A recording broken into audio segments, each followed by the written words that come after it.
Magia Negra. Historia escrita por Carlos Heredia Vargas.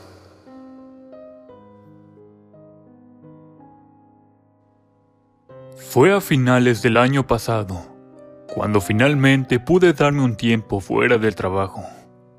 Las deudas se acumulaban y no iba a recibir un bono navideño como el que esperaba. Pero pese a todo, me encontré alegrándome por tener unos días de vacaciones. Volví a mi casa, pasadas las 10, con el sobre del minúsculo bono en una mano y una cerveza en la otra, preguntándome cómo iba a terminar el año. Cuando al abrir la puerta, me encontré con que había una carta en el piso. Más facturas, pensé, algo turbado, pero al recogerla, me di cuenta de que era una carta enviada por correo como a la antigua. Ni siquiera tenía idea de que aún hubiera gente que utilizara este medio. Todo está hoy en día a un clic de distancia, un mensaje de texto o una llamada. Al leer el remitente lo entendí todo. Alejandro Villalta había sido mi amigo en la facultad. Tenía dinero y padres acaudalados, y siempre le habían gustado las viejas costumbres, como un viejo un cuerpo de joven, aferrándose a una época que ya ha muerto antes de su tiempo. ¿Cuánto había pasado sin saber de él? 5, 6 años. Pese a mis ánimos, que arrastraban por los suelos, aquello me hizo sonreír. Abrí la cerveza, me senté en la sala y abrí el sobre. El mensaje era corto y escrito, no con la suave y estilizada caligrafía que yo recordaba de Alejandro, sino con trazos trémulos y temblorosos. Algo en esas palabras, garabateadas como si escribiese un moribundo, me provocó un escalofrío. Leí: mi buen amigo Damián, me encuentro enfermo, casi al borde de la muerte, y esta parece ya estar recibiéndome con los brazos abiertos. Algo me han hecho y se me va la vida. No me quedan amistades, y es la tuya la que recuerdo con cariño. Ven a verme antes de que se me acaben los días. Con un pie en la tumba, tu amigo Alejandro Villalta.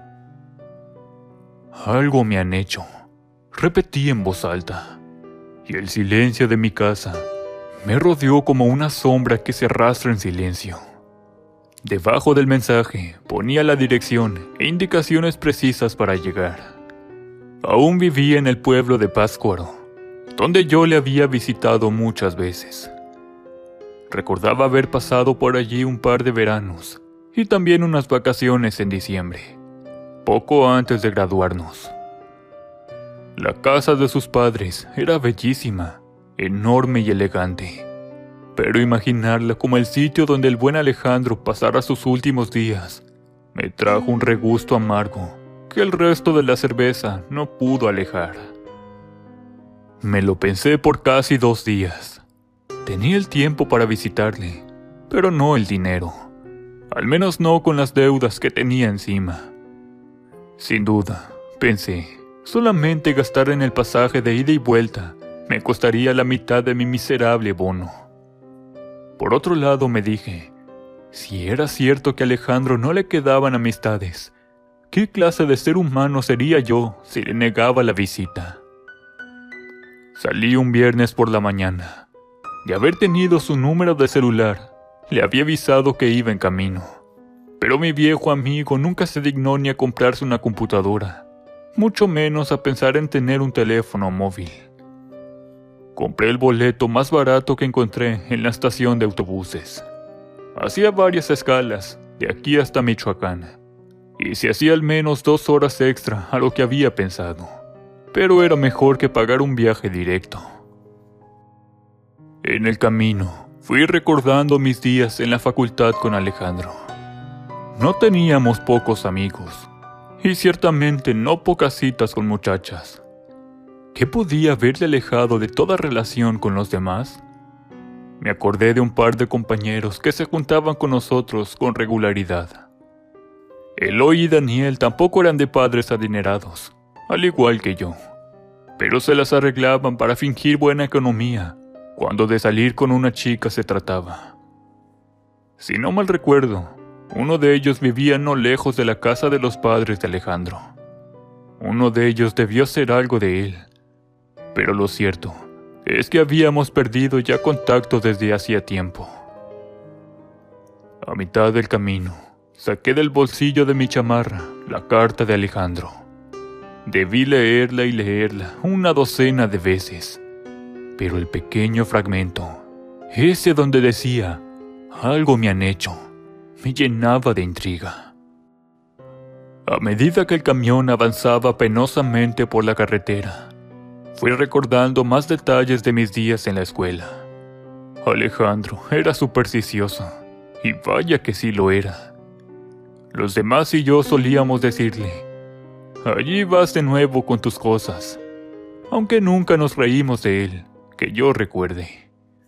Esperaba que no tuviera que ver con esto ninguna de estas cosas. Nada de mal de ojo, o amarres, o esas cosas. No me considero un hombre docto, ni tampoco totalmente escéptico, pero sí creo que es posible rebatir cualquier superstición de esa calaña. El pueblo era mucho más frío de lo que yo recordaba. Me arrebujé en mi chamarra con temor a enfermarme. Como pescara algo peor que un resfrío, tendría que ir al doctor, y ni hablar de cuánto tendría que pagarle. Pasaban las 4 de la tarde, y el cielo estaba tan gris que parecía de piedra, como un viento que aullaba, casi llorando, como si algo supiera. Me encaminé por las calles del pueblo, todas bellamente empedradas, con las casas pintadas en tonalidades de blanco y rojo, como un digno pueblo mágico que parece felizmente atrapado en los días de la Revolución. Fui de calle en calle, siguiendo las detalladas instrucciones de la carta de Alejandro para dar con su casa. Recordaba yo de sobra que se hallaba cerca de la colina, a unas 7 u 8 calles del centro, pero luego de más de 5 o 6 años de no pisar estas tierras, me hizo un favor al añadir todos los detalles. Encontré la casa cuando ya empezaba a llover. No era una lluvia fuerte, sino ligera, de esas que apenas se sienten. Pero cuando me dije que iba a encontrar a un viejo amigo en estado moribundo, me pareció que el cielo lloraba. La entrada era un portón con la forma de una plancha de roble en el muro blanco. Me abrió el ama de llaves, a quien yo conocía por la comida que preparaba, aunque pude recordarla del todo hasta verle el rostro. Me saludó con seriedad, como si no me conociera. Me preguntó si venía a ver al señor Alejandro, y le respondí que sí, que era Damián, un viejo amigo. Pensé que con esto ella me recordaría, pero se limitó a decirme que la siguiera. La casa, que pertenecía un día a los padres de Alejandro, estaba construida en piedra de principio a fin, con largos pasillos guiados por columnas que formaban arcos y dejaban al centro un enorme patio con fuentes, justo como las que uno vería en películas viejas de cine mexicano. La mujer me condujo por uno de los corredores hasta el vestíbulo, que estaba todo a oscuras, con las cortinas corridas y ni una luz encendida. Luego me llevó escaleras arriba, y allí noté por vez primera lo sucio que se hallaba ese lugar. Nadie pareciera haber barrido en meses. 1 millar de telarañas, con habitantes de ojos inquisitivos, llenaban los techos y lámparas colgantes, y un penetrante olor a humedad se hacía más presente a medida que caminábamos. El segundo nivel tenía la misma elegancia que el resto de la casa, la misma que yo recordaba, pero con un aire que no parecía de ese lugar. Los muebles estaban cubiertos por sendas sábanas blancas, como si todos hubiesen hecho un viaje de que no pretendían regresar. Y en las paredes era posible percibir una costra de mugre que uno no habría esperado encontrar allí. ¿Qué hace el ama de llaves entonces?, me pregunté. Doblamos en un recodo y seguimos. El último pasillo era el más largo. Allí se hallaban todas las habitaciones. Yo sabía que la primera era la de Alejandro, pues allí nos habíamos quedado los 4 una vez: Eloy, Daniel y yo con él. Pero la mujer continuó caminando de largo hasta la última puerta, donde creo yo solían dormir sus padres. La mujer se detuvo ante la puerta y me dijo: no abra las ventanas, no le muestre ninguna luz, no le hable en voz alta, no le haga preguntas difíciles, no le hable de sus padres. Si él le dice que puede levantarse, no le ayude, se encuentra muy débil. No coma nada frente a él, no beba nada frente a él, no se acerque demasiado a él o a su cama, y tampoco lo toque. La seriedad con la que me habló me llenó de más temor que todas aquellas reglas ridículas. Quise preguntar qué era lo que le tenía en cama, pero apenas terminó de hablar la mujer, dio media vuelta y se marchó por donde habíamos llegado. Tragué saliva. Aquel fuerte olor a humedad llenaba el aire de un modo que no soy capaz de explicar. Era casi visible a mi alrededor, y cuando me decidí a abrir la puerta, la peste me embargó a tal grado que creí que me iba a desmayar. Me cubrí la nariz con la chamarra, tomé aire y entré. El cuarto estaba tan oscuro que tuve que esperar a que mis ojos se acostumbraran a aquella penumbra para no tropezar con algún mueble. Caminé, casi a ciegas, hasta donde una silueta oscura insinuaba el contorno de una vieja y elegante cama. La mullida alfombra parecía casi mojosa bajo la peste, pero a pesar de todo, pude controlarme para soportarla. Cuando estuve solo a unos pasos de la cama, me quedé plantado en el suelo, mirando a lo que había sido mi amigo, o casi podría decir, a lo que una vez fue un ser humano. Yacía Alejandro sobre la cama, como si fuera un muñeco de lo que una vez había sido.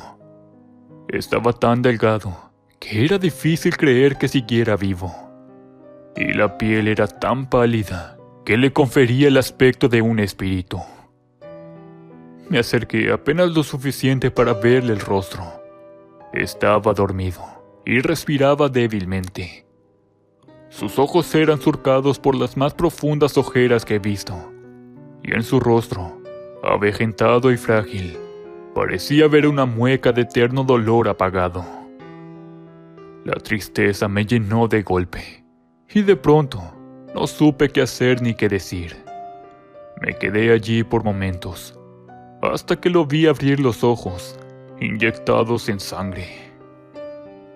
«Damián», dijo débilmente, y su voz sonó casi como la de un anciano. «Sí viniste». «Aquí estoy», respondí, y vi en su rostro dibujarse algo parecido a una débil sonrisa. «¿Qué es lo que te han hecho?». Habló como pudo y cuanto pudo, con las palabras casi ahogándole, como si solo abrir la boca supusiera un esfuerzo tremendo que le robaba la vida. Me dijo que, tras la muerte de sus padres, cayó en depresión. Nada tenía sabor, ni vida, ni luz, ni color. Se dedicó a encerrarse en la habitación en que ahora estábamos, recordando los días que pasó con ellos, y llorando noche tras noche su pérdida. Pero al pasar de los días, se convenció de que sus padres no querían verlo así, y decidió salir nuevamente. Para cuando puso un pie fuera de la habitación, me dijo, la luz del sol le resultó insoportable. Era como si le quemara desde adentro. Volvió a la seguridad de la habitación y gritó al ama de llaves, que había estado siempre con él. Y cuando ésta acudió a su llamado, ella casi cayó desmayada al verlo, pues ya había palidecido a aquel grado enfermizo en que yo lo encontré. Alejandro me dijo, como pudo, que casi 15 doctores lo habían visitado, todos respondiendo con la misma reacción, como si aquello fuera una enfermedad nunca antes vista, y por sobre todo, inexplicable. Le recetaron toda clase de vitaminas y medicamentos, siempre con instrucciones de animarse a salir nuevamente a la luz del sol. A esto, respondía él que no era la falta de ánimos, sino una cuestión de dolor incomprensible que jamás había sentido antes.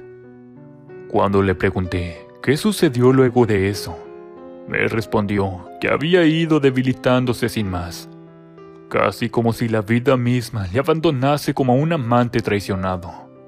Entonces mencionó lo que yo temía. «Esto no es natural», me dijo. «Alguien me ha hecho algo». Tan preparado había estado yo en mi camino al pueblo para decirle que aquello no eran más que creencias vanas, que una persona no puede simplemente embrujar a otra. Y sin embargo, solo ver cómo le abandonaba la vida ante mis ojos me hizo tragarme mis palabras. Alejandro era mayor que yo, pero solo por un año, y yo tenía entonces 43. ¿Cómo era posible hubiera perdido ya todo el cabello y aparentara tener al menos 60? Parecía algún tipo de cáncer, pensé, pero no me atreví a decirlo, pues vi en sus ojos la convicción. Estaba seguro de alguien, sin duda alguna, le habían hecho algo. Entonces opté por preguntar algo mucho más directo, si sabía quién le había hecho aquello.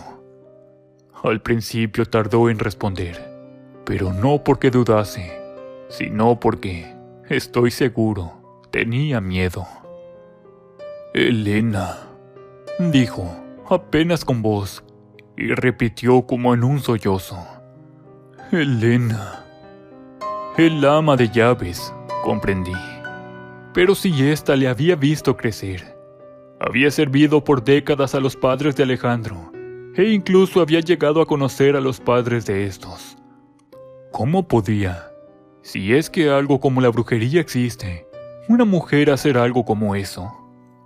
«¿Cómo lo sabes?», le pregunté. Me dijo entonces que apenas murieron sus padres, había encontrado algo bajo su cama. Era un atillo de ramas, cuentas y plumas, como si fuese una especie de amuleto gitano. Al preguntarle a Elena de qué se trataba, ella se hizo la desentendida, y una noche después, Alejandro se mudó al cuarto de sus padres.